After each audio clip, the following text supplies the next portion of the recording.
Hey everyone, sorry about that short snippet at the beginning. I had a Zoom update and I'm just trying to figure out how that works. I'm Miss Pavlinsky, Mr. Mihal's student teacher, and I wanted to record this lesson so that you have it back for your reference if you are absent on that day or you feel like you need to go back through it. Those crash courses we're working on the crash course module folder will also be a good resource for this. So this is the first day of Unit 2. I'm going to share my screen with the same slides that we're going to be going over in class. Today we're going to be talking about Thomas Jefferson's presidency. So if you'll remember last Friday, that was the last day of new content for Unit 1.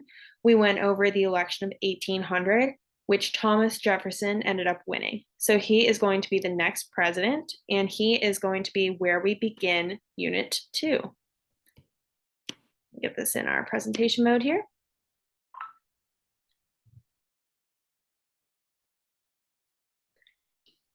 If you were all in class right now, I would have you in the pair deck, and you would share with me what you remember about Jefferson from previous classes, if you've had World, American in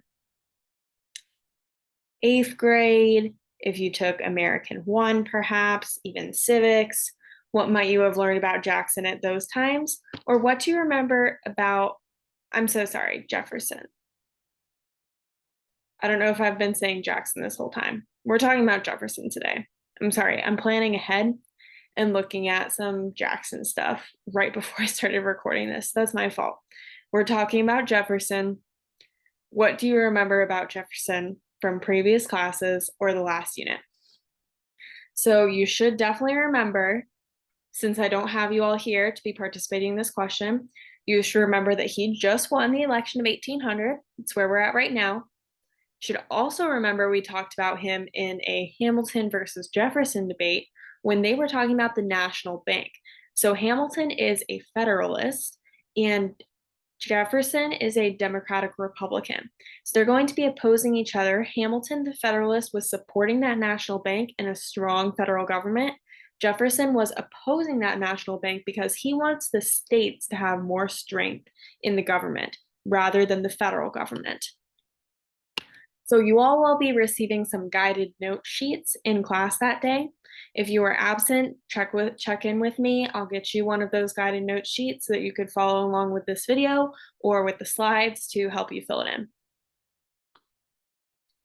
An overarching question really for this entire unit, but also for today, is how did European settlers and Americans and the policies of the United States impact Native American people during Unit 1? So the first part of that question, before the in Unit 1, that's something that is going to be overarching throughout this unit. So as we start to explore that question in terms of this unit, I want you to think back to last unit and consider what we learned about how policies of the United States, European settlers, that means when they were colonists, or early Americans, how did they impact Native American people? So if you were here, again, you would write a response in the pair deck so that we can have a discussion off of those.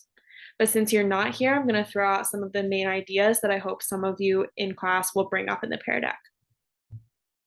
We would like to talk about how the Native American people are pushed further west as the European settlers continue to take up more settlements over in the east. That will be one of the main ways that they are impacted and will continue to be impacted in this unit. Another way is some wars that they're fighting in. Remember the French and Indian War when they were active participants in the war? The American Revolution, they were active participants in both sides of the war. And tomorrow we're going to get into the War of 1812, where they will again be active participants. We also saw some smaller battles between specific settlements and Native American people who lived there. So we'll continue to see Native American people trying to defend their land or creating allies with people who they believe are in their best interest to help them defend their land.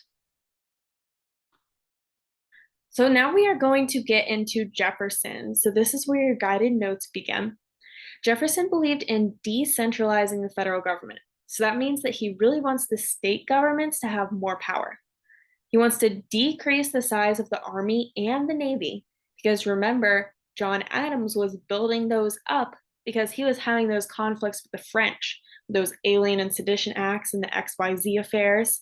So he was trying to build up those defenses. Adams, who was the previous president, so now Jefferson wants to kick that back down a notch. He also wants to cut federal spending. If he's decreasing the Army and Navy, that's something that a lot of spending goes to. So those things go hand in hand. And he wants to cut back Hamilton's economic program by eliminating all internal taxes and reducing the influence of the Bank of the United States. If you remember, we discovered this last Wednesday. So that's a week before today, if you're listening to this on lecture day. We did that Hamilton versus Jefferson debate, where Hamilton won that debate and was able to establish a national bank and therefore accumulate the debt that each individual state previously held. So North Carolina would have a debt balance. South Carolina would have a debt balance. Now all of the states combine their debt into a national debt held at the National Bank of the United States and managed there. So Jefferson wants to cut this plan. He does not like it. As Jefferson begins to rise in fame, rise in power, rise in popularity, there's decreasing influence of the Federalist Party because people are liking Jefferson's simplicity of the federal government. They like how he's cutting things back, and they did not like Adams. They did not like when Adams was taking away those First Amendment rights. The people who are now able to find some citizenship do not like how Adams was limiting citizenship. So Adams is really the last prominent Federalist that we'll see. Jefferson is also going to make some foreign policy changes. Great Britain and France are involved in the Napoleonic Wars right now, and this has greatly influenced United States trade. So Britain restricts US trade with France, and that is what led to the impressment of sailors and seizures of the United States ships that we learned about during the XYZ affair. Now Jefferson is president, and he creates the Embargo Act of 1807. During this, all United States ports were closed to export shipping in either the US or foreign vessels, and restrictions were placed on imports from Great Britain.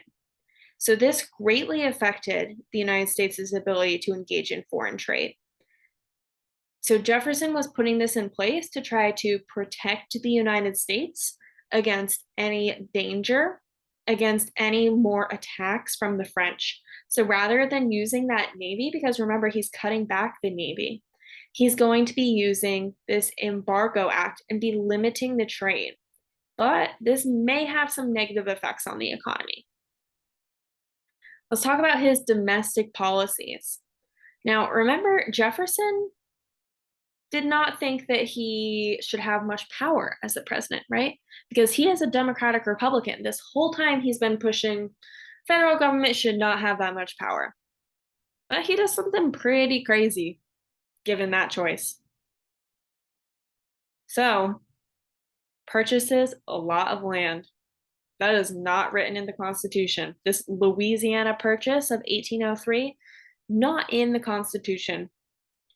Jefferson thought that the strong French presence mid-continent, like in the middle of the United States area, would force the United States into an alliance with Britain. So he likes the French. He does not want to be in an alliance with Britain. He does not really like the British. So he wants to try to get rid of that land. He wants to try to purchase it for himself. And actually, his Secretary of State, James Monroe, swoops in there. He negotiated and closed a deal with Napoleon himself to purchase that territory for $15 million. Not that much, just a ton of territory. So Monroe didn't even tell Jefferson he was going to do this. Is that constitutional? First, was it constitutional for him to even purchase that land in the first place? And also, is it constitutional for the Secretary of State to do this without consulting the president or Congress? I guess they decided it is so because Jefferson approves, Senate approves. and US territory is doubled. So that is a huge expansion of federal government power. To be able to purchase land on behalf of the United States, that is huge expansion of power that people were not expecting from Jefferson based on what we looked at just 2 slides ago about everything he was doing to try to limit the power of federal government. As part of purchasing that Louisiana territory, Jefferson appoints Meriwether Lewis and William Clark to explore the territory, to collect scientific research about unknown plants and animals, and learn as much about the native population as possible. So they explored from St. Louis to the Pacific coast. We're going to look at them a little bit closer in a few minutes here with some primary sources. Another thing going on in this region at the time is the Haitian Slave Rebellion. It was successful anti-slavery and anti-colonial movement that took place in the French colony of Saint-Domingue, that is now Haiti. And this revolution was started by the enslaved people of Haiti to try to gain freedom from France. They were eventually successful, and this is significant because it shows some enslaved people in the same region as the United States beginning to gain their freedom, fight for those rights, and they are going to inspire some of the enslaved people in the United States to start to do more rebelling themselves. As we get into the next part of the activity, I want you to go to your Canvas modules. You're going to scroll down to Unit 2. This is the first day of Unit 2, and open the Lewis and Clark worksheet. It's going to say 914 Lewis and Clark worksheet. Make a copy of that so that you can edit it. And we are going to do the first one here ourselves, document A. We are going to do that together as a class.